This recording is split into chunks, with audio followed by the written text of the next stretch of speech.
Deep underground, in the eerie dungeons, dull thuds are heard, foreshadowing something terrible. Two monstrous forces clash in mortal combat, their roars shaking the ancient walls. Each blow leaves bloody marks on the cracked floor, and the echoes of the struggle resound throughout the dungeon. Someone's bloody hand clings to the rocks in despair as a cry of, "Damn!" bursts from the chest. The wounded hero, covered in his own blood, curses the damn old man in rage, unable to believe his own helplessness. But even in the face of certain death, when the snake's scales approach, he refuses to accept such an inglorious death. The eyes of the deadly beast glow in the darkness, but in the hero's soul a final resistance burns, rejecting such a stupid death. In the last moment before oblivion, a question flashes through his mind. When did it all go wrong? Perhaps 15 years ago. Then, 15 years ago, the heavens opened up and pillars of light rained down on earth, changing the world forever. Ancient relics and temples began to appear right in the middle of cities, challenging the accepted reality. These mysterious artifacts containing incredible powers forever changed the course of human history. They granted unimaginable power, and soon a select few emerged whose lives were changed after touching the ancient force. The thirst for power and treasure drew daredevils into dangerous depths, where every step was a risk. It was then, young and full of hope, that I myself discovered one of these relics, a source of unprecedented power. This was my chance, my jackpot, to cross out my miserable past and start a new life with my newfound abilities. However, the world was already living by new rules, where most relics were monopolized by those who could use them. My archaeological talents were noticed, and I joined the large TKVM Corporation, where Director Kwon Tae-jun promised his support. My task was simple, yet dangerous: to penetrate forbidden tombs and retrieve the relics hidden there using my skills. As the years went by, thanks to my findings, Director Kwon became the most influential man in the world, amassing untold wealth. But the higher Kwon rose, the more bitter my own bitterness grew, because I was just trash, meekly carrying out the will of the master in this crazy world of relics.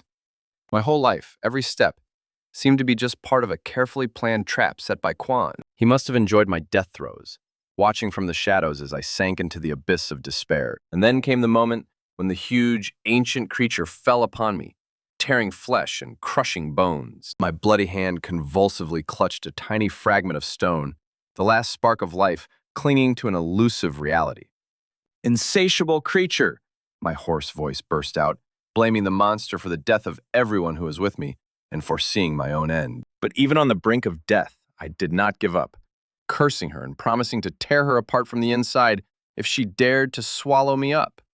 And in that last, desperate moment, the vile image of Director Kwon appeared before my eyes again, as if he were triumphant over my death. My gaze, full of burning hatred, was fixed on the emptiness into which I was falling, promising Kwon that my revenge would find him, even if I became a ghost. The monster's voice filled my mind, but something broke off in the middle of its hoarse whisper. The snake itself seemed to hesitate, its blood-red eyes staring into space, as if it had heard something. "What's going on?" I croaked, not understanding why the predator had suddenly stopped, giving me a momentary respite. But then a voice came, quiet and mysterious, seeming to speak directly to me, and in response I heard, "A monster." "Whoever you are," I growled into the darkness, pleading, demanding release from this trap, from this snake, from my fate. But the voice answered me only with the harsh truth.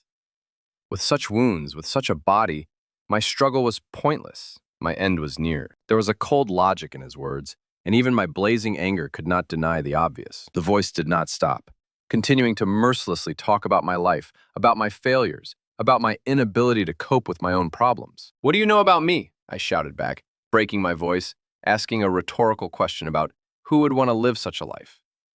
A life full of dirt, lies, and an eternal struggle for other people's ideals until you yourself turn into nothing. And at that moment, through the pain and despair, rage flared up, fueled by only one thought: I will take revenge on Kwon, no matter what. The snake seemed to only laugh at my threat, pointing out my helplessness, and I could not believe the audacity of this unknown mind. But suddenly this voice seemed to descend upon him, offering him a chance that sounded like a mockery, but was the only one that could be seized. And then, as if from nowhere, a shining crow appeared, its feathers shimmering with blue light, and its eyes glowing with cold, otherworldly wisdom. "Try," he thought, "to be the best at something just once, For real. The best? He echoed to himself, not understanding the meaning of this proposal, this strange deal. A thought of a bird flashed through his mind, but suddenly he realized that the surrounding space had returned, and he was sitting, not lying. He jumped to his feet, looking around, and the first thing that caught his eye was the absence of excruciating pain. The wounds were gone. No trace of beatings, no blood. His body was whole and unharmed, as if nothing had happened. It was too incredible to be true, and his mind desperately tried to find a logical explanation for what had happened. But the reality around him didn't match anything he remembered.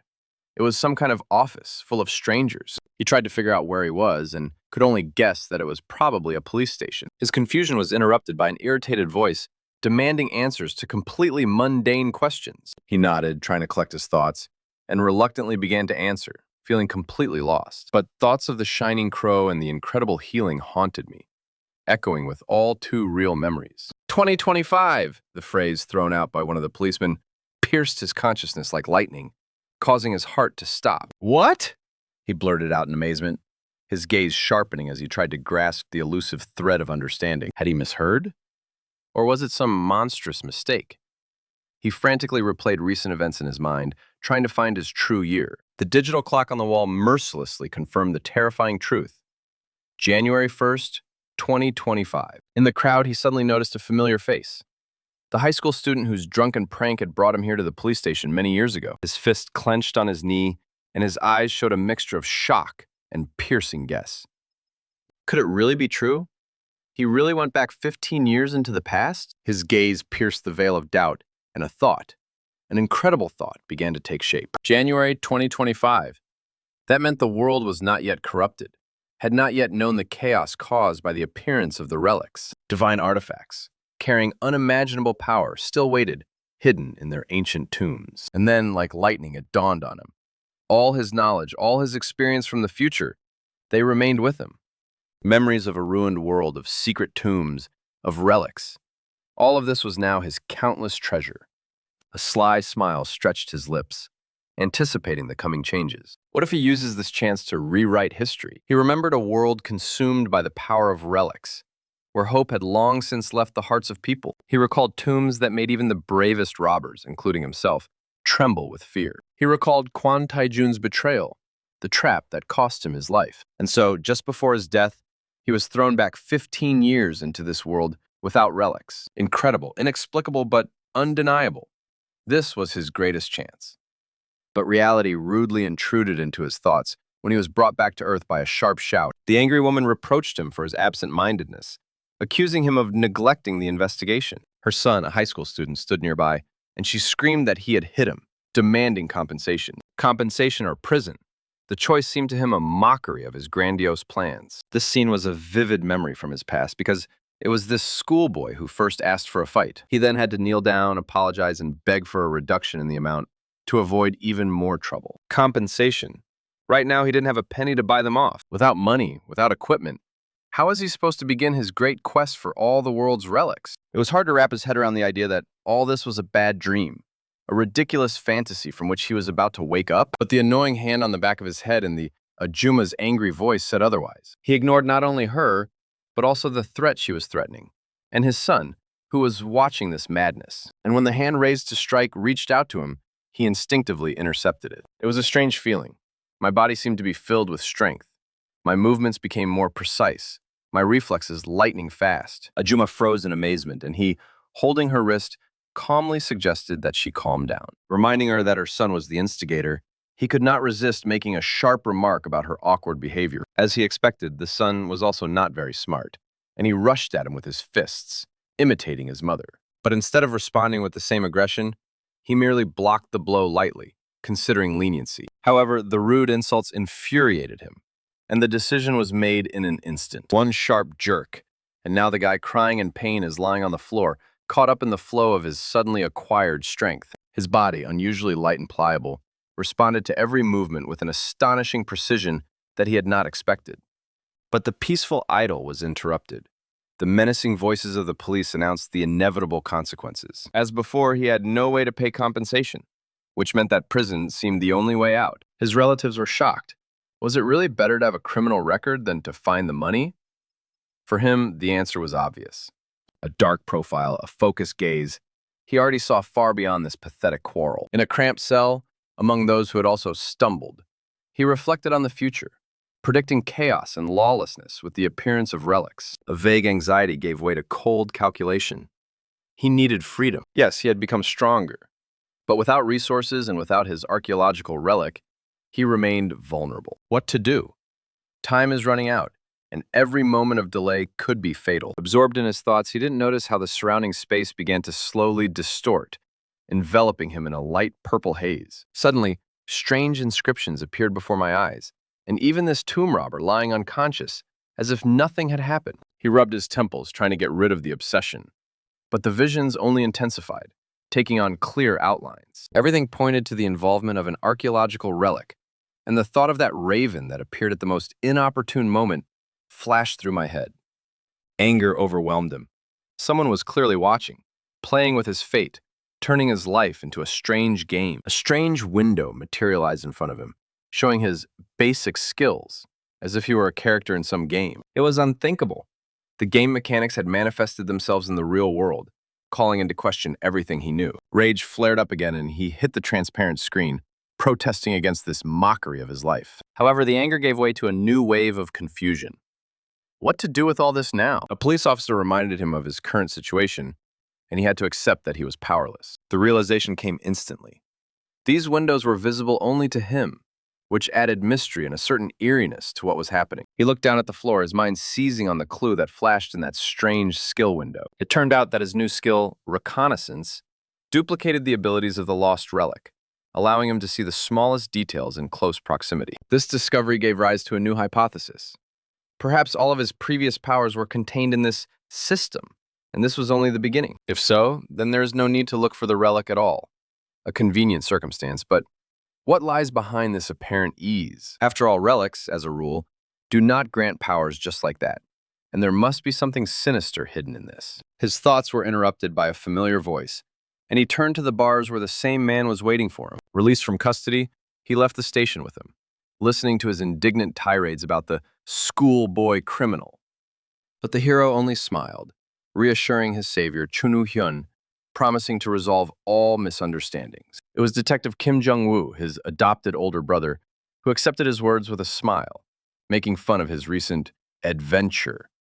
The hero watched Jung-woo Hyung thoughtfully, realizing how much his world had changed. But an inner voice persistently pushed him to ask the question that was bothering him. He asked about supernatural phenomena, about any anomalies, but received only a puzzled look and mockery. Jung-woo Hyung joked about his wife's abilities, confirming that the world had no idea about the coming changes and the owners of the relics. Brushing it aside as if it were a ridiculous idea, he advised the hero to rest and forget about it. But the hero knew the truth. The tombs were about to open, and chaos was already at the door. For him, this was a sign that it was time to act, because his new skills guaranteed success. The only obstacle on the path to greatness was a banal lack of funds, because the best relics were located overseas. How to pay for the flight?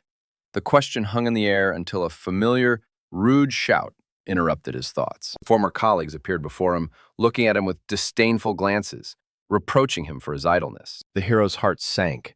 Was he really destined to encounter these people again, even in a new life? But this time, he was different, and a slight smirk touched his lips, foreshadowing a quick reckoning. A man named Park Kente, like a master, demanded respect and bows, unaware of how much his former subordinate had changed. It was Park Kyung-tae, a former street thug who opened a gallery with his sister, and they became a real thorn in the hero's side. Looking back, the hero bitterly realized that he had been forced to work for them for years just to make ends meet. He was not useless, he worked tirelessly, but he never received respect, remaining at the lowest level. They treated him like a dog on a short leash, threatening to cut his already meager salary. And now, this guy was once again allowing himself to shout, threatening physical violence. But the hero was faster, his body moving instinctively, dodging the blow. And the next moment, one of the attackers was already lying on the ground, and those around him were dumbfounded with shock. The hero, looking at the defeated enemy, calmly spoke, turning to the others. He reminded them that his decision to leave the business was firm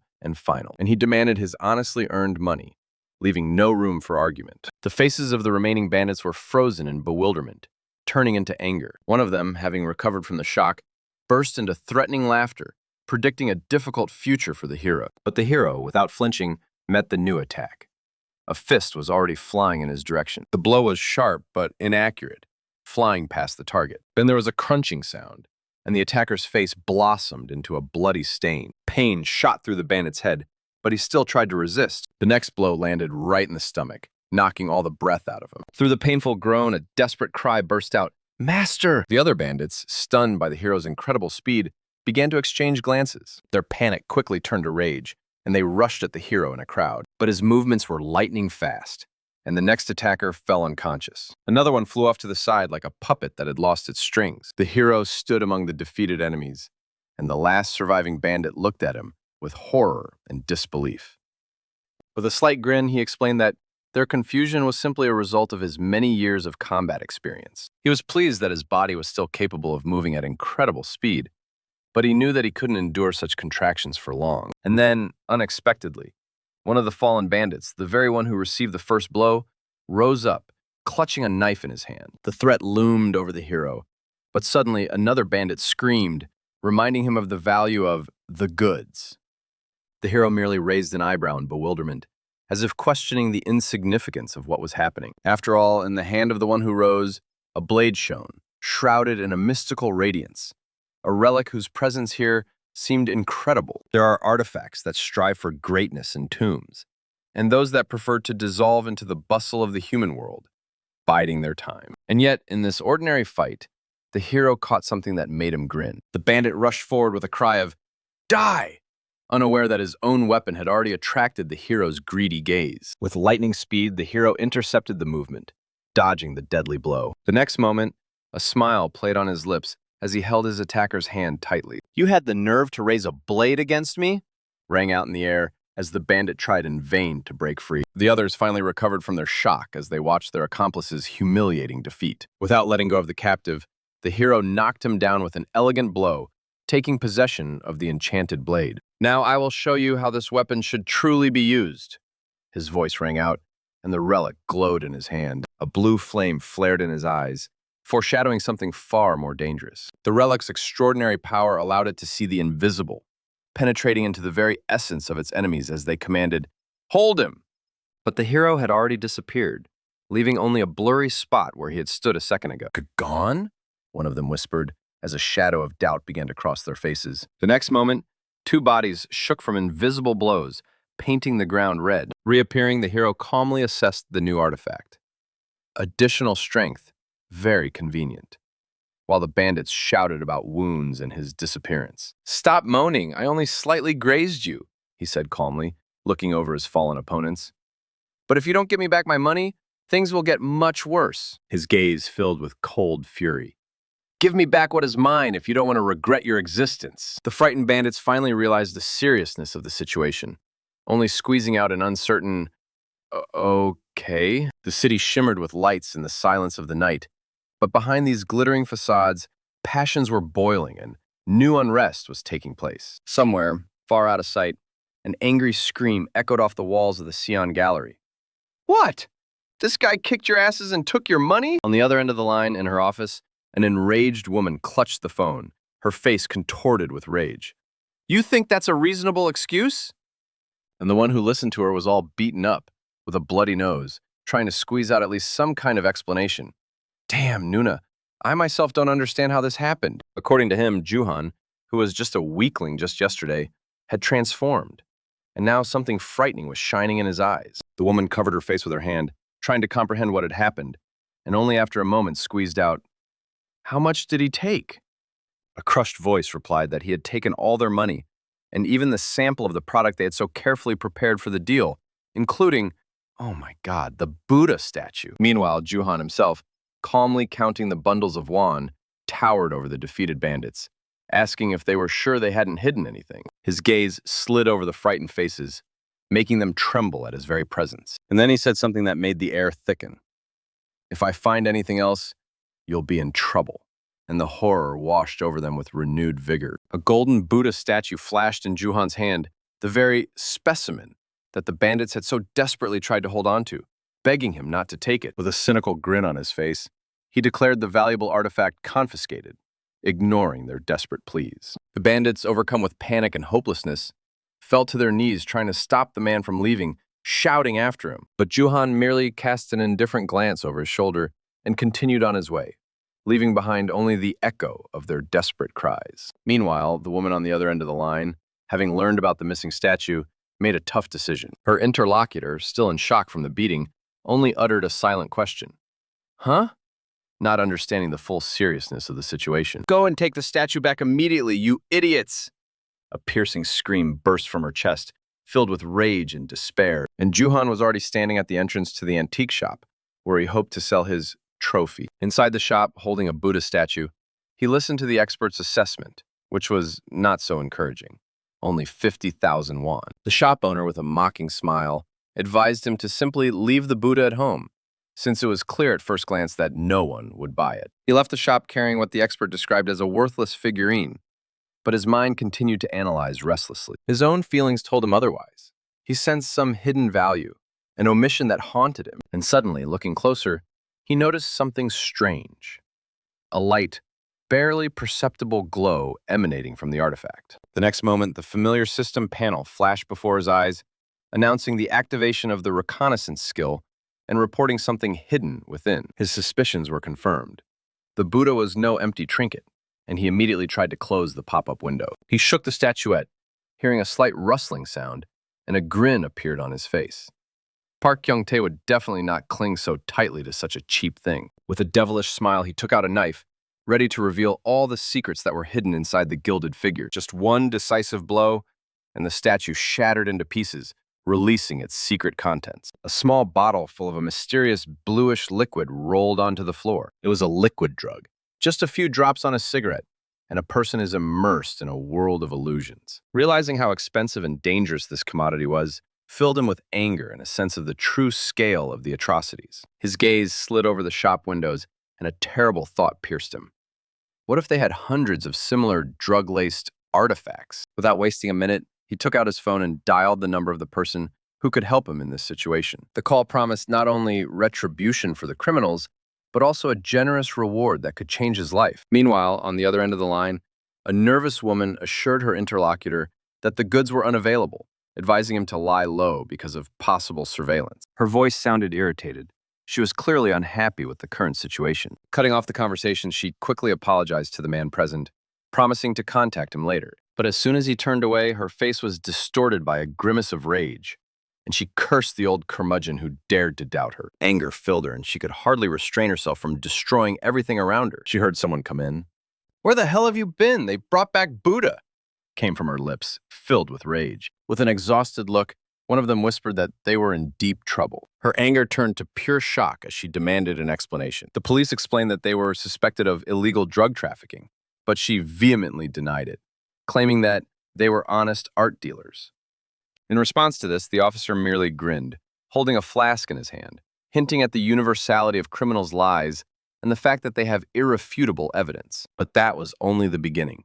The police knew about the secret warehouse, and these words struck the woman like lightning. Panic was evident in her eyes, as information about the warehouse in Gyeonggi-do, protected by unique codes, should not have fallen into the wrong hands. She cut the officer off abruptly, saying she had no idea what he was talking about and demanding that he not make false accusations without hard evidence. Her voice rang with indignation. No position gave her the right to unceremoniously interfere in other people's affairs. But the officer was unperturbed. 600 exhibits from the Hwasong Gallery were checked, and drugs were found in each of them. Horror gripped her as the handcuffs snapped onto her wrists.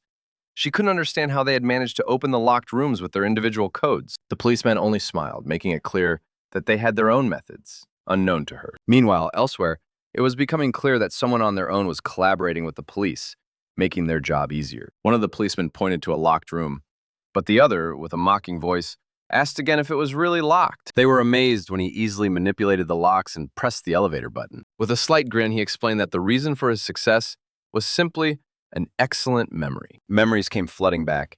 It was his phenomenal memory that was the reason Park Kyung-ju wanted to use him. Back then, working with all these different passwords, he felt something was fishy, but he simply remembered them to avoid unnecessary problems. He never thought that this unusual ability of his would ever be of any real use. Now, with a sly grin, he knew Everything was going exactly according to his plan. He looked forward to the reward, which would allow him to begin his own hunt while the police examined the evidence.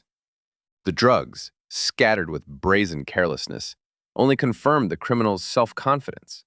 But our hero knew that their time was running out. Praise poured in like water from a horn of plenty.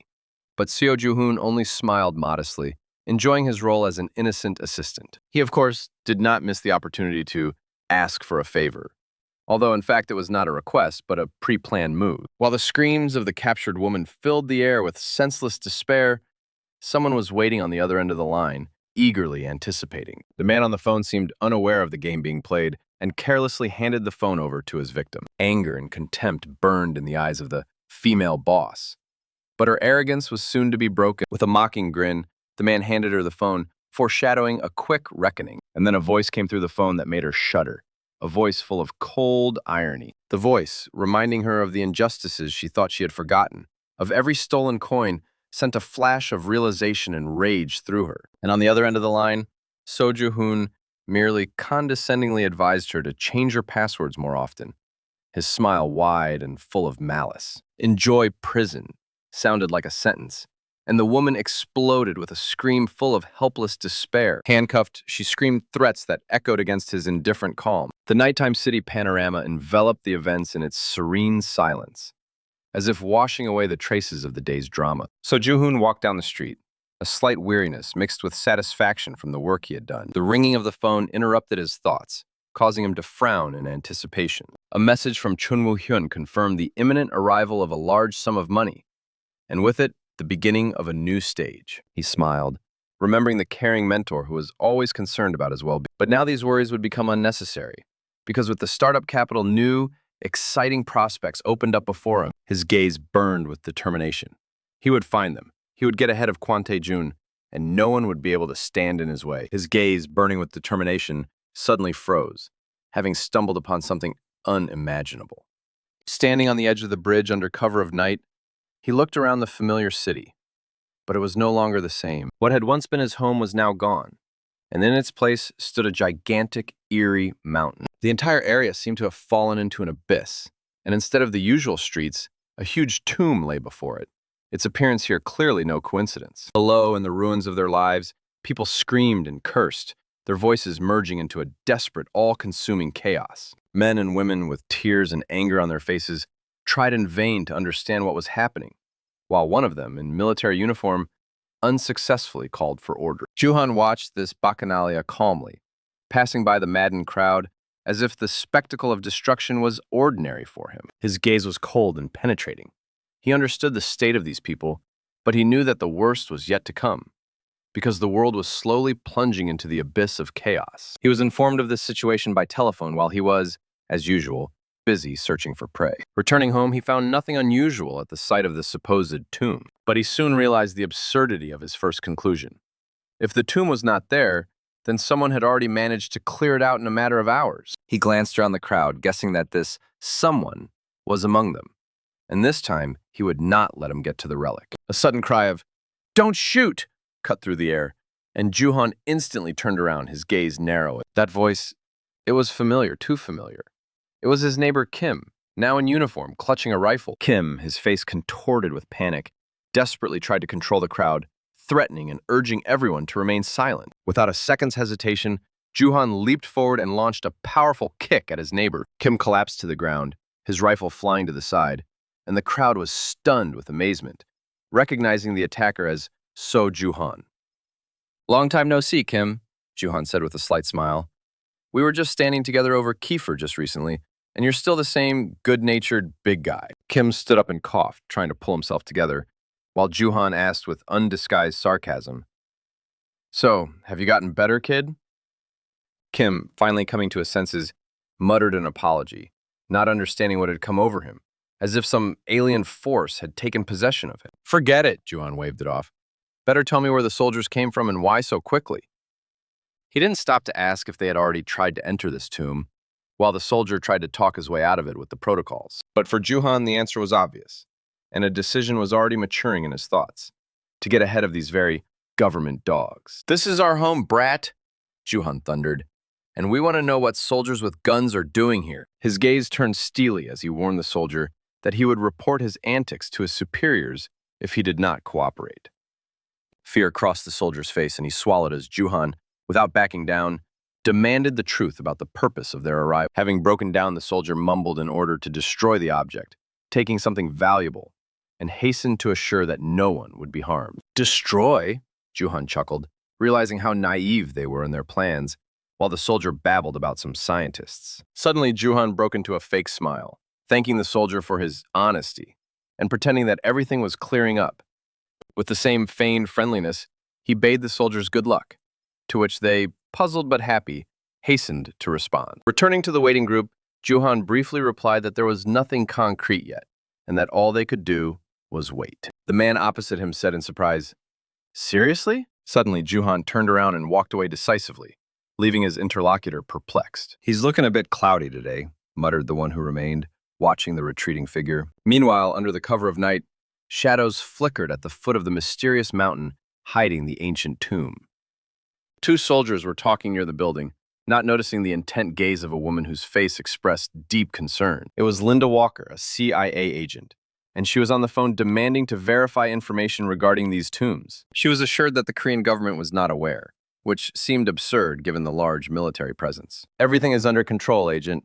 They are acting on our instructions," came the voice on the line, followed by a warning about the strictest secrecy of the tombs. When asked about the current situation, she was informed that the dynamite had been successfully planted, and they were ready to enter the facility. She relayed final instructions, ensuring that each artifact was retrieved with the utmost care. But her thoughts were interrupted by an unexpected guest who appeared from the darkness of the night. It was Kiyoshi, a representative of the Japanese archaeological unit, whose smile concealed ill intentions. He did not hide his surprise because their appearance here was earlier than expected. Her anger flared up instantly, not tolerating such familiarity and insolence. She passionately defended their noble motives, accusing her competitors of selfish ambitions. But Kiyoshi only shook his head mockingly, seeing through her false promises. He stated his intention to take the artifact, causing only a contemptuous smile from Linda. From the shadows, watching the verbal altercation, the mysterious stranger hatched his plans. It was clear to him that he was not facing simple opponents, but agents of influential world powers. The essence of these organizations remained hidden from the eyes of ordinary people for a long time. But with the advent of the tombs, a real race began, in which only the strongest participated. Governments quickly formed elite squads to seize ancient relics around the world. His eyes burned with determination. This artifact would go to no one but him. While they argued, he saw this as an opportunity, fearing only one thing: a sudden explosion. His gaze was directed forward, confident in his invincibility. The time for reflection is over. It's time to act. Began to flash under his feet, foreshadowing something unusual. He chuckled slightly, anticipating what was to come. The relics, like living creatures, beckoned to him, promising to reveal their secrets. The crowd around him, on the contrary, did not hide their irritation, considering themselves pawns in someone else's game. Ancient writings gleamed dimly on the walls, promising secret passages and treasures in the ruins. Most people wouldn't be able to read them, but this man was never most people. His gaze pierced the mystical veil, and through the haze of alien magic he sensed an entrance. At that very moment, a shining canvas appeared before him, illuminating the space with cold light. Exceptional reader, a new title and skill. Young linguist, granted him the ability to understand the unknown. This was only one of the robber's basic skills, but it already allowed him to see and experience worlds beyond the ordinary. All that remained was to wait for the others, while random witnesses stared in bewilderment at his strange gestures. Meanwhile, night fell upon the city, covering it with a mysterious shroud. In the distance, among the sleeping streets, another mysterious sign began to shine, calling him to a new point. He was approaching the place that would become the gateway to the unknown, the place of his true calling. A predator's smile lit up his face, and a dagger flashed in his hand, a harbinger of inevitable changes. The time had come. With furious determination, he struck the ancient symbol, breaking the seal of reality. The world shook as a blinding column of light erupted from the column, piercing the sky. It had happened. The time of the Tomb Raiders had arrived, and he stood on the threshold of a new era. Each strike of the blade echoed, opening paths previously inaccessible to mortals. The symbol flared and sparkled, as if awakening from a centuries-long slumber, pulsating with energy. But suddenly his expression changed. Surprise and alarm flashed in his eyes. The system issued a warning that sent shivers down my spine. An unknown creature is approaching. And so, enveloped in a fiery glow, he froze in a fighting stance, ready to meet the approaching threat. Something powerful, blindingly red, burst out of the depths of the earth, tearing apart the night peace of the city. This unbearable radiance made even seasoned hunters freeze in stupor. The agents on the ground realized that this was not just a release, but a breakthrough, an unsealed ancient tomb, or a gateway to another world. However, not everyone was ready to stand still, submitting to fear. One of them rushed straight towards the source of light. The soldier tried to stop him, warning him of the danger of a new emission and demanding the evacuation of civilians. But time was running out, and the agent, ignoring the order, knew for certain that their presence would now only be a hindrance, not a help. They were rapidly approaching the epicenter, and then, from the fiery abyss, the gates themselves appeared before them. The blinding light absorbed everything around, preventing one from seeing what was hidden on the other side. And then another agent, gathering his courage, threw a stone into the curtain of fire. The stone fell through the light, and they heard a dull splash that echoed throughout the dungeon. There was clearly water below, and, judging by the sound, a fairly deep pool. The entrance to this dimension turned out to be completely different than expected. The realization of this depth caused her to panic, but the man who had thrown the stone was unperturbed, his gaze piercing the unknown darkness. Meanwhile, Jinwoo, already in the depths of this place, was studying the underground lake, sensing something was wrong. Suddenly, he felt someone's gaze on him. He was clearly being followed, but instead of fear, excitement awakened in him. After looking at the ancient runes, he decided to play his game, and, turning to the invisible pursuers, he proclaimed their first test. Meanwhile, having broken through the gate, the agent collapsed to the ground, choking on the unbearable stench that filled the air. His companion, suspended by a rope, only sighed. After all, she had tried to warn him about possible traps. An ominous silence hung in the air, broken only by strange, growing sounds. Their nerves were stretched to the limit. Something was approaching, whose presence was already felt in every trembling atom of the air. What they felt was not just a vibration of air, but a stream of water erupting from the abyss. Panic gripped them, as the cave instantly filled with water, leaving no time to reflect. Every living soul struggled with the growing elements, trying to stay on the surface. The chaos grew, and powerful waves tossed them around like toys in icy embraces. My breath was taken away, my lungs were burning, but the fight for survival continued in this watery hell. The water fell upon them with incredible force, threatening to swallow them up in its bottomless depths. But not everyone was caught off guard. Elsewhere, unharmed, stood one who was preparing for the next test. His gaze, cold and penetrating, slid across the surrounding darkness, foreshadowing future events. Step by step, he went deeper into the dark depths of the cave, where every echo multiplied the anxiety. Clutching the cold blade in his hand, he felt that his premonitions had not deceived him. Finally, he reached the glowing blue pool, stepping carefully into its shimmering waters. The surface of the reservoir began to ripple, foreshadowing the emergence of something ancient and powerful from the depths. And then, pushing apart the thickness of the water, a gigantic entity rose up, scaly and awe-inspiring. From the mouth of a giant serpent, whose eyes glowed with amber fire, came a voice that could only belong to a deity. It opened its mouth, revealing not just teeth, but two gleaming blades, one gold, one silver, offering a difficult choice. But there was no surprise in the hero's eyes, only a slight, understanding smile, as if he already knew this story. After all, it was a parable known since time immemorial,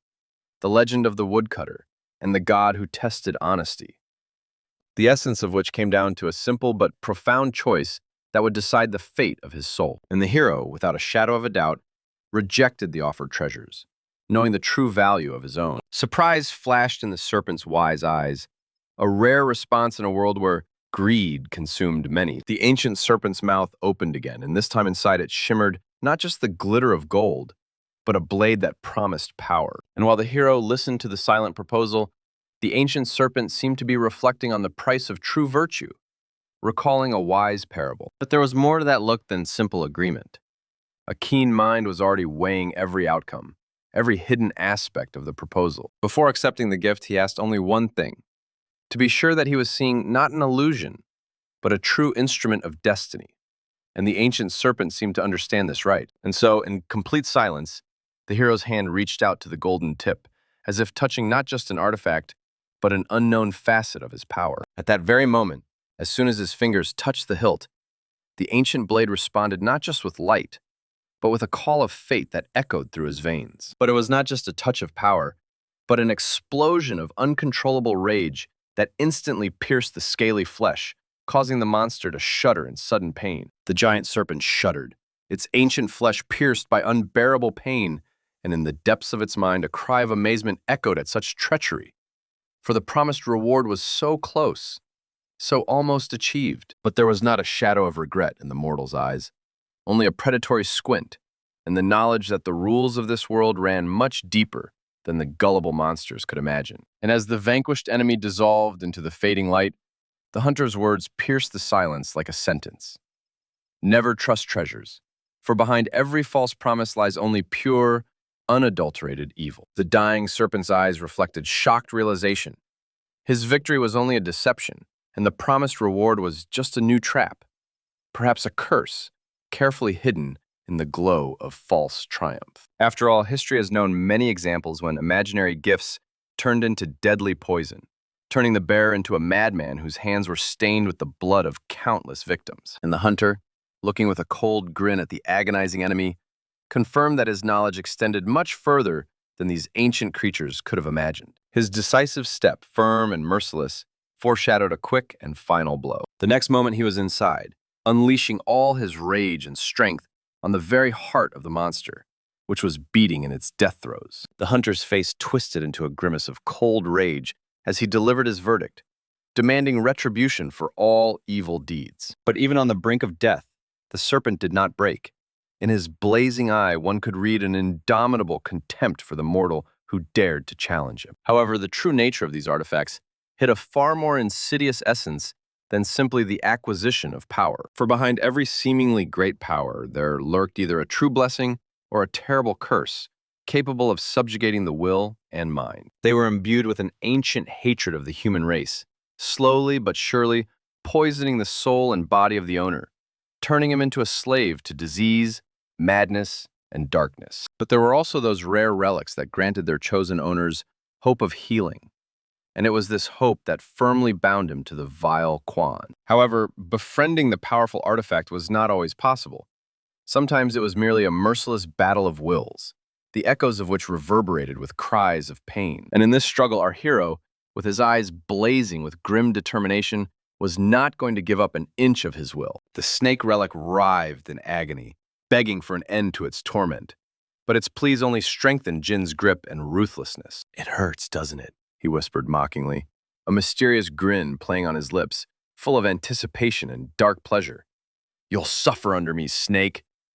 Every movement of the dagger was imbued with his furious determination to break the will of the artifact, to subjugate it to his power. For to command the relics meant entering into a dangerous game, where one false move could result in the owner's entire being consumed. The first path to coexistence with an artifact is friendship, harmony, when the human spirit and the relics are intertwined in a single dance of trust. The second path is dominance, harsh and ruthless submission, where the owner's will suppresses any resistance, carving out power with fire and steel. And finally, there was compatibility, the deepest of all paths, where the bonds between man and artifact were strengthened by the commonality of their ideas and inner aspirations, like a craftsman and his tool. Most, of course, prefer a softer path, trying to tame the unruly creature and win its trust. After all, only through mutual understanding and friendship could one hope to unlock the artifact's full potential, avoiding a terrible fate. For those who did not share the ideas of the relic or were unable to subjugate it,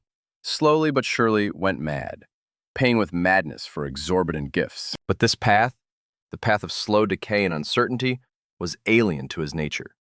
He chose dominance, clutching the ancient power in his hand. "I will not waste time on illusions of friendship," he roared, and his will crashed down on the artifact, demanding absolute obedience. In a fierce battle of wills, where the ancient pride of the relic clashed with human determination, its death cry was heard. A furious energy burst forth. But this was no longer a rebellion, but agony, the death throes of a conquered force. When the chaos subsided and the light faded, only a shining axe remained in his hand, an artifact finally subjugated to his will. At that moment, his gaze filled with cold confidence. The universe was responding to his challenge, opening up new possibilities. A notice appeared before his eyes, marking a triumph in opening new horizons.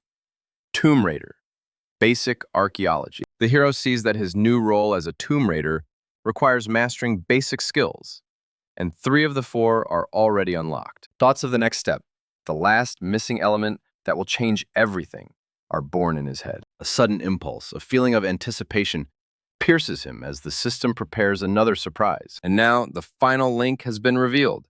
Tomb Nightmare is a title that grants power, but takes something in return. He is surprised. The growth of dominance is accompanied by a decline in conviction, but deep down he knows that his path does not require gentleness. His gaze focuses on the target. The prophecy becomes clear. He realizes where the key to the solution lies. He watches his opponents with a hint of amusement, acknowledging their speed, but realizing that they are still just pawns in his game. A sudden gesture. The man grabs the girl, and in her eyes one can read bewilderment mixed with anxiety. There's a sharp splash. The bottle disappears into the depths of the pond, and her voice demands an explanation. But the words get stuck in her throat, and the hero, hidden in the shadows, only grins triumphantly. He knew that their efforts would be in vain. Watching them, he understands that this meeting is only the beginning, and many more clashes await them ahead. His hand clutches the hilt of the dagger, and the temptation to end them all at once, here and now, flashes through his mind. But a quick glimmer of light, like an inner voice, makes him think about the consequences. Information about the item materializes before him. An Egyptian ritual knife, a fragile relic with limited durability. He realizes that this artifact is a powerful but temporary tool that requires careful use. A sly smile plays on his lips. The system seems to be hinting to him about tactics, about not wasting his strength in vain. Meanwhile, another hunter is panicked. His plans are ruined because the prophecy has been distorted. Her epiphany coincides with his despair. The relic is not theirs, and this puts all their efforts at risk. He is furious when he realizes that he has become the victim of an unknown thief who got ahead of them and took what he wanted. And only now does the woman remember the barely noticeable traces, confirming that the tomb has long been emptied. The man furiously realizes he's fallen victim to an unknown thief who got ahead of them and took what he wanted. Only now does the woman recall the faint traces that confirm the tomb has long since been emptied. At this point, shaken by anger, the man demands attention when a new, disturbing sound breaks through the echoes of the cave. It's not just an echo, but a rumble that grows underground, and small stones begin to fall from the ceiling right at his feet. Meanwhile, the other, seemingly more confident, just smirks, knowing that time is running out here. With a sly grin, he activates his power, mockingly offering the intruders the chance to seal their own doom with it. A powerful impulse scatters uninvited seekers to the sides, sealing their escape route. In the ensuing darkness, panic mounts, and they desperately search for escape from the trap. But suddenly, as if out of nowhere, a hand appears, rising from under the hatch. It was our hero who calmly climbed to the surface, leaving chaos and confusion behind. The crowd of onlookers who had gathered at the scene of the incident could not understand for a long time what had happened, but eventually dispersed, taking with them only rumors. Among them was an acquaintance of our hero, who noticed him and called out his name. Kim, with a barely noticeable smile, answers the questions, pretending that he is also shocked by the disappearance of the mysterious mound. He feigns delight in his hunger, but his companion is still gripped by fear of the threat's possible return. Meanwhile, elsewhere, a man, angry at his failure, is shouting into the phone, demanding an explanation. He makes threats and demands complete transparency, accusing his subordinates of incompetence and inaction. On the other end of the line, they justify it by saying that the prophecy only manifested itself a few hours ago, but he doesn't believe it, wondering again about his people's inability to foresee what happened. His rage reaches its peak when he calls them amateurs, receiving a ridiculous excuse in response. The interlocutor tries to calm him down, promising to correct the situation and make up for lost time. But there is something in his words that makes the angry man wary. The mention of the thief's unusual personality. Our hero seems to be wasting no time, absorbed in some important search, only occasionally breaking away to quench his thirst. His unique linguistic abilities provide access to any information scattered throughout the world. However, even his brilliant mind faces an insurmountable obstacle. The internet is silent about the ancient relics. Their appearance is shrouded in secrecy. He desperately searches for any clue about the mysterious Quan and his organization. But the digital world remains completely silent. At this moment, his concentration is broken by an unceremonious intrusion, the rude curiosity of an uninvited guest. The dry, almost detached answer makes the visitor realize for a moment What an extraordinary person he is dealing with. Meanwhile, awkwardly moving on to another topic, he mentions a certain organization, TKVM, clearly having his own interest in it. Our hero, sensing a potential connection, tries to find out what exactly connects this man with the director of the aforementioned organization. But the interlocutor just waves his hand, talking about his dismissal and the fact that now he will not be able to help.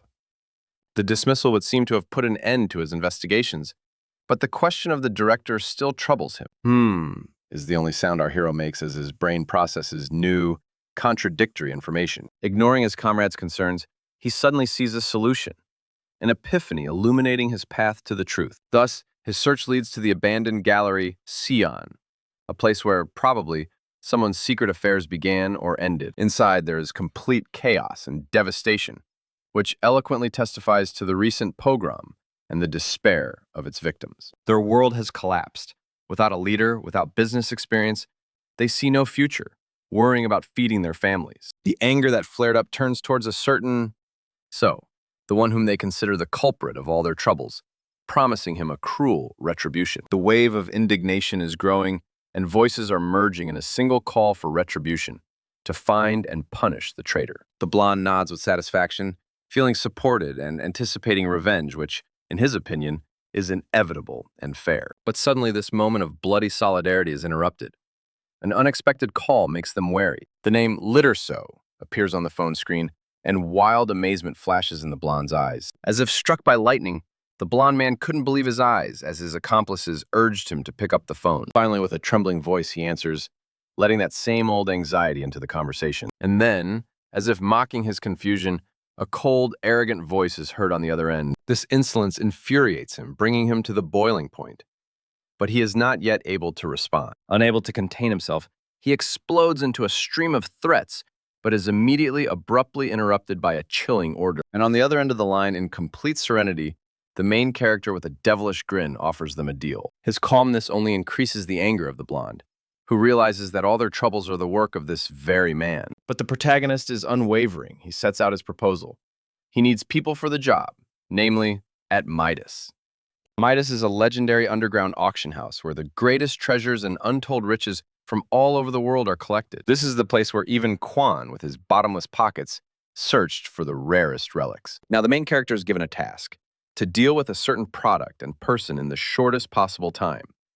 The target's name is Jack Kamen, or JK, one of Quan's own aliases, used as a distraction. With a threatening note in his voice, the protagonist warns that any attempt at deception will have the most dire consequences. The blonde, not believing his ears, tries to reason with him, reminding him that Midas is in Las Vegas. But the main character just shrugs, declaring that these questions do not concern him at all. He offers them freedom of choice, but with predatory confidence, he promises that they will not be able to refuse once they know the price. However, the interlocutor contemptuously rejects his offer, demanding that he reveal his location in order to retrieve his own. The protagonist seems to be losing patience, noting their intransigence and promising that they will be convinced otherwise. These words, full of cold determination, make the blonde shudder, because he understands that the threat is real. With a slight but sinister smile, the protagonist says goodbye, hinting at a quick and probably painful meeting. While his team is busy gathering information, the hero himself intends to focus on finding another tomb, because time is running out. The Night City lives its own life, unaware of the hidden forces that drive its inhabitants. Amidst the daily hustle and bustle and ordinary worries, shadows of unusual events sometimes slip through. However, the calm is disturbed by alarming news. An incident has occurred on the city streets that cannot be just a coincidence. The protagonist, frozen in front of the TV screen in the store, instantly grasps the true meaning of what is happening. His gaze is full of thoughtfulness. Could this incident be a harbinger of the appearance of a new relic? But his thoughts are interrupted by a loud shout from an angry stranger demanding he give way. However, anger soon gives way to shock. The stranger recognizes in the young man the one he had already met in the darkest depths of the tomb. The hero's gaze becomes even sharper, capturing in this recognition something much deeper than a simple coincidence. The stranger has no doubt. This is not just a coincidence, but a sure sign that very soon a new tomb will open somewhere nearby. With a slight grin, the protagonist mentally notes that the Japanese unit apparently has already activated its seer. The hero's words, spoken in Japanese, shock his interlocutor. forcing him to realize that this is no ordinary passerby. The awkward apologies and sudden question about nationality only amuse the hero, who mentally gives himself another plus for his command of the language. The protagonist's condescending look and cheeky grin leave no chance for a peaceful resolution to the conflict. The enraged stranger unleashes a stream of insults on the hero, accusing him of bullying. In response to this, the hero merely throws down an empty can and, with a grin, reminds him of the original reason for their skirmish. When the stranger begins to threaten his status, the protagonist only watches with interest until the cashier interrupts the squabble with his usual phrase. But the cashier's words are unable to drown out the powerful presence emanating from the stranger, the aura of his relic, which he does not even try to hide. And while the irritated stranger suggests they sort things out from the outside, the hero is already hatching a daring plan. Should he steal this powerful relic? Grabbing him by the shoulder, the hero seems ready for a very interesting conversation that will clearly go beyond the usual showdown. Instead of answering, the hero only smiles slyly, and the can of drink, as if by magic, splashes onto the stranger's displeased face. While he flounders in the sticky sweetness, the hero feigns sincere regret, although mischievous lights dance in his eyes. "Now I'm all sweet," the unfortunate man complains, vowing to make the clumsy boy pay for his dry cleaning. But the hero only takes advantage of the moment, and his deft hand quietly slips into the pocket of an expensive jacket. At this moment, the kidnapper already feels in his fingers what he so desires, something small like a bracelet. By mockingly suggesting that his opponent exchange his rags for something decent, the hero only further inflames his anger. And then, like a magician, the hero demonstrates something, distracting the angry man's attention. "Take care of the documents, uncle," he says with false concern, holding important papers in his hands. The insulted man, trying to get his way, rushes forward, but the hero deftly dodges his awkward attack. The stranger's gaze betrays confusion. These archaeological papers are not something he would like to put on public display. But suddenly, as if out of nowhere, a low, guttural rumble is heard, causing both men to freeze. The surrounding people, seized with panic, are looking for the source of the mysterious shaking, assuming it is an earthquake. The buildings around begin to shake and crack, and the streets are filled with cries of horror.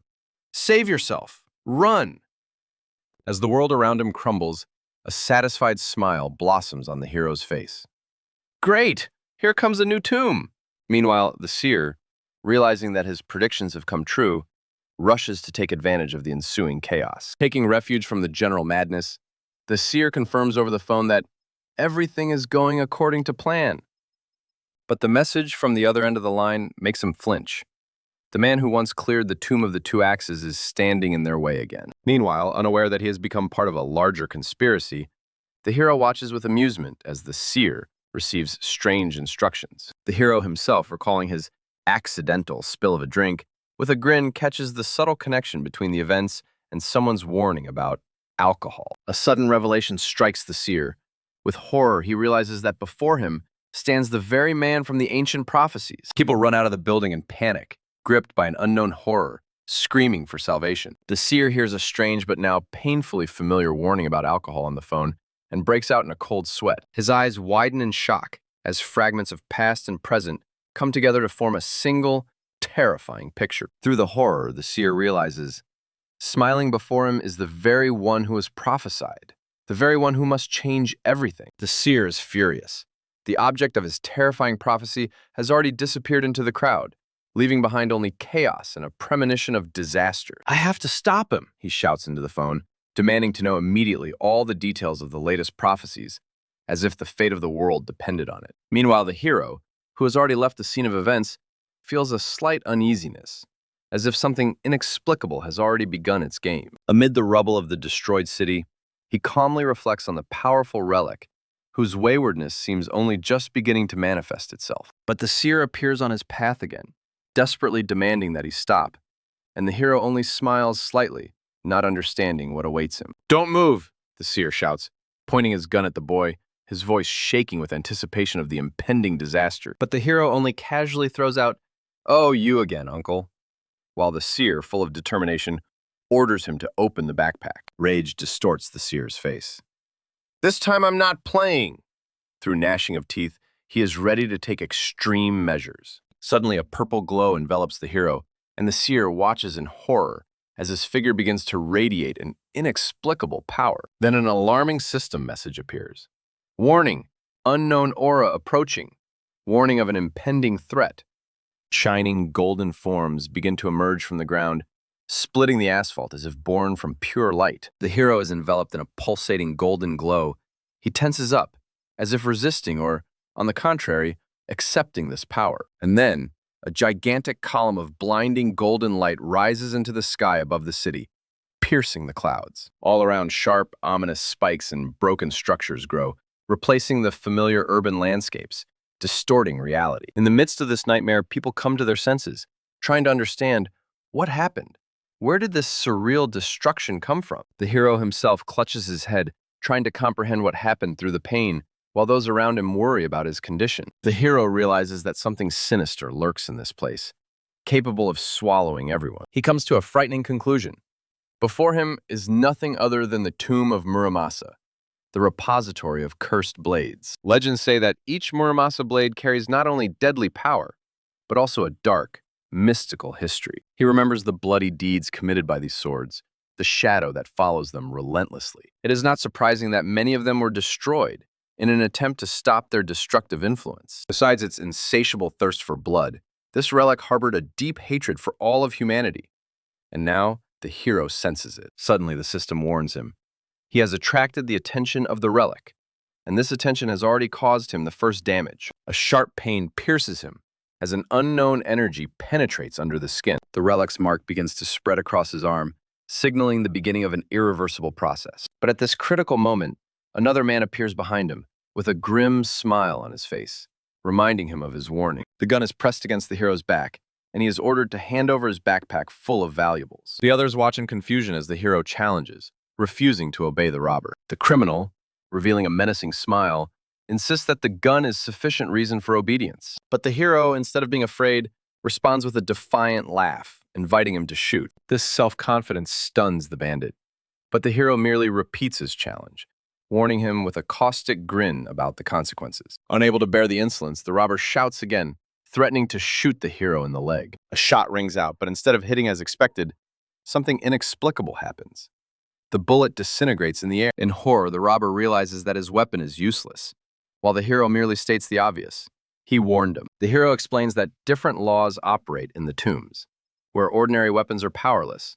Otherwise, the test would be too easy. The robber becomes enraged, realizing that before him stands someone who may have already stolen their relic. The robber is horrified to realize that the hero has confirmed his worst fears, and the hero, taking advantage of his confusion, suddenly grabs him, depriving him of the opportunity to act. With a cold grin, he says that this man has come to an end. A powerful blow, and the robber, without even having time to understand what had happened, fell to the ground. Incomprehensible, slimy creatures, as if emerging from underground, immediately pounced on him, entangling him and preventing him from getting up. The hero, having said the parting words, "Watch and learn," slowly walks away, leaving the robber alone with the nightmare. The robber, desperately struggling in their tenacious embrace, shouts threats after them, but they are drowned out by the chomping sounds. Maddened by horror and rage, he swears revenge, his eyes burning with a wild fire. Meanwhile, the remaining robbers, having heard the screams, try to assess the situation, but general panic is already in the air. One of them, a thin man, admits that he knows the language and then urges caution, pointing to his drowning comrade. Anxiety grows among the crowd.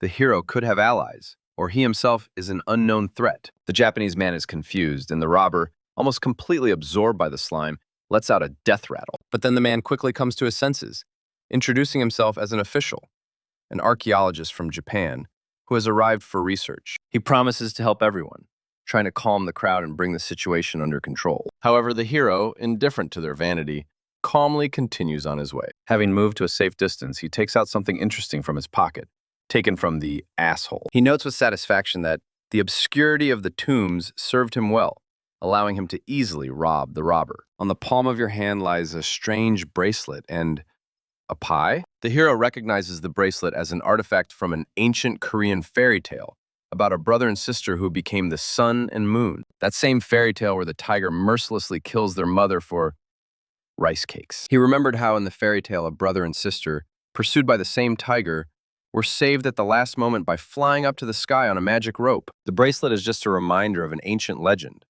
but even such a relic may contain hidden power that he will explore later. At that moment, new system messages appeared before my eyes. The title Petty Thief and the basic skill Sleight of Hand had been awakened. And then, with a flash of purple light, all 4 basic skills he had dreamed of were finally available. Sleight of Hand is the ability not only to understand the nature of artifacts and restore them, but even with due skill, to steal them. Suddenly, new system messages showered him from all sides, surrounding him with a purple glow. All basic skills unlocked. Mission accomplished. Escape the tomb to claim your reward, they read, proclaiming his success. Grinning, he whispered into the void, "You fucking bastard. This is all just a game, isn't it?" Play while you can, he thought, raising his hands, pulsing with energy. As long as it benefits me, I don't mind. A sudden cry of despair pierced the silence, tearing him from his thoughts. "Help! Don't come any closer! Get away!" Desperate cries came from behind the boulders, hinting at a new danger. Listening closely, he realized that the source of the chaos was right below him, at the bottom of the gorge. His eyes narrowed, scanning the surrounding space in search of the source of trouble. Below him, trapped in stone, many people were panicking among the sharp thorns, and he realized, a trap again! A girl's figure burst out of the crowd, her sword stained with blood, her gaze lost in madness, striking fear into the survivors. Pure evil raged in her eyes, and it became clear. She was possessed, immune to pleas and screams. Obsessed, he stated, realizing that touching her now would infect anyone with a similar madness. And the more victims this sword consumed, the less chance there would be for others. For such was the true, merciless nature of this place. The more lives this place swallows, the longer the bridge will become, he realized, seeing in what was happening a terrifying ritual of a sacrificial altar. At that moment, his gaze fell on the 2 men below, and he couldn't help but ask, "Hey, how did you end up there? Is this the work of that Japanese guy?" The man below confirmed his suspicions, explaining that the Japanese man began to sing an eerie song, and the traps around them disappeared one by one, as if dissolving into thin air. But instead of gratitude for saving him, he simply stated that in order to keep the secret, everyone must die. Anger and contempt for the traitor flashed in his eyes as he realized the full abomination of such treachery. Perhaps it was not only his abilities, but also the ancient relics that gave him strength. Suddenly, through the monotonous grinding noise, a cry of warning rang out as our hero balanced on the edge, as if on a thin blade. The sharp blade clutched in his hand flashed for a moment, reflecting the hidden threat. And now hundreds of sharp blades seemed ready to collapse, but strangely they shattered into pieces. He jumped back sharply, shielding the others as the remains of the destroyed traps fell around him. But not everyone was saved from the fury of this cursed place. The eyes of one of the survivors were filled with bestial malice. With a wild growl, she rushed at him, as if possessed by an invisible force, and someone warned her of danger. He clutched the ancient relic, a thick braided rope, tightly in his hand, preparing for an unknown test. And then, with a sharp movement, the mysterious cord rose into the air, and its voice sounded like a command. "Stop!" The rope wrapped around her, restricting her movements, and the woman, deprived of control, only let out an inarticulate groan. The ease with which he disarmed her was astonishing, as the enemy fell without resistance. He casually walked up to the fallen figure, picking up the dropped blade as if it were an ordinary stroll. But then another voice was heard, not human, but like the whisper of a relic that had awakened in his hand, thirsting for blood. However, his gaze was cold and unyielding. No one, not even an ancient relic, dared tell him what to do. It turned out to be just a useless C-rank relic, which also possessed incredible arrogance. He threw away the useless weapon, irritated by the loss of time, when he suddenly felt something strange. The frightened scream of the bound girl broke the silence, and the voice of the rope itself, lively and mocking, invited her to have some fun. While the girl listened in horror to the mocking voice of the living bonds, the protagonist, himself bound by mysterious chains, invited the others to follow him, promising salvation. And while these events were unfolding, the villain enjoyed the moment. Among the defeated, seemingly useless blades, a smug grin twisted his face as he proclaimed himself a genius for getting rid of all the annoying witnesses. He believed that the room with Muramasa's relics was now his, and the annoying Korean was no longer a nuisance. But the joy instantly gave way to rage. Remembering the stolen relics, he vowed to make the offender suffer. Kicking the fake blades fiercely, he began to doubt his victory, feeling that something was wrong. "Damn, they're all fakes!" he screamed in rage, realizing the deception. Where's the real relic? Suddenly his gaze caught on something and a spark of hope flashed across his face, replacing the panic. But before he could do anything, an angry crowd, which he thought was dead, burst into the corridor. They grabbed him, and his eyes showed complete bewilderment. How the hell did these people manage to get out? The crowd, seething with betrayal, unleashed righteous anger on him, beating him without mercy. And past the defeated villain, leisurely and with a slight grin, walked that same annoying Korean.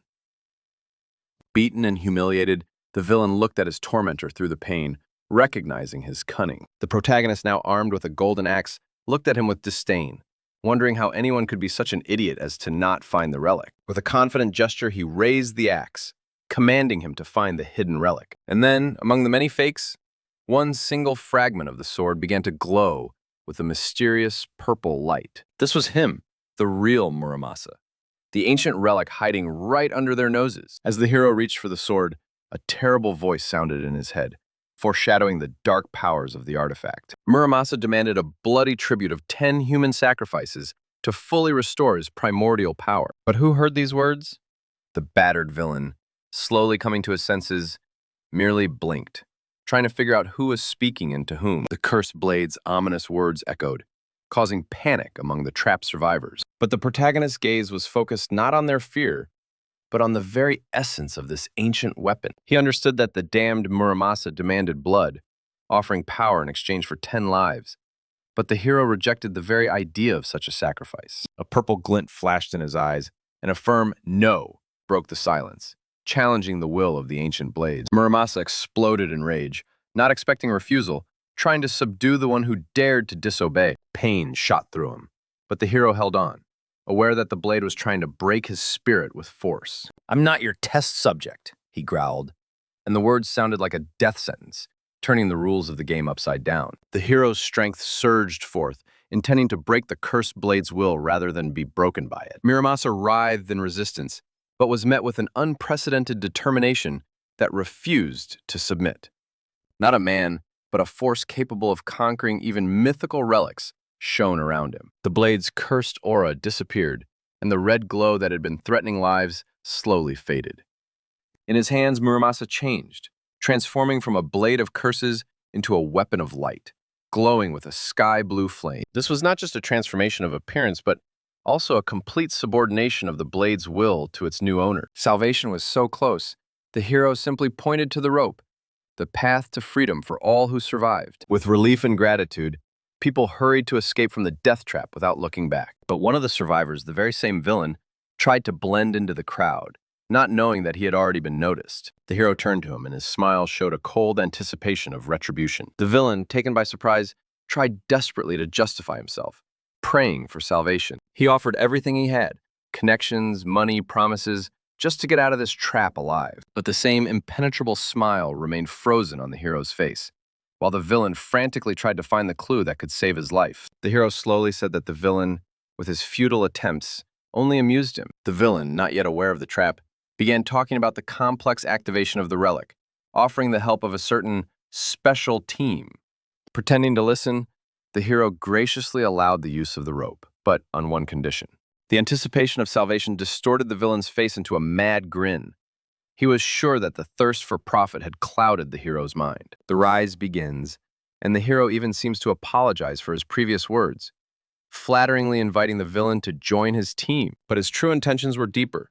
He again spoke of a deal, asking questions about the Japanese team and trust. The villain, desperately clinging to life, burst into hysterical laughter, trying to convince the hero of his reliability. At that moment, a cold, merciless light flashed in the hero's eyes. His lips stretched into a thin, predatory grin. Then the hero's hand suddenly pulled the rope, which was stretched to its limit. The rope jerked and the villain was thrown back, forcing a desperate groan out of him. The villain, not believing what was happening, flew down, calling out to the hero, but he only watched. The hero calmly explained that this was retribution for his talkativeness, which revealed all his cards. Horror and despair distorted the villain's face when he realized that there was no way back. A desperate cry of, "Would you really kill a man so cold-bloodedly?" echoed throughout the abyss as the villain disappeared into the depths.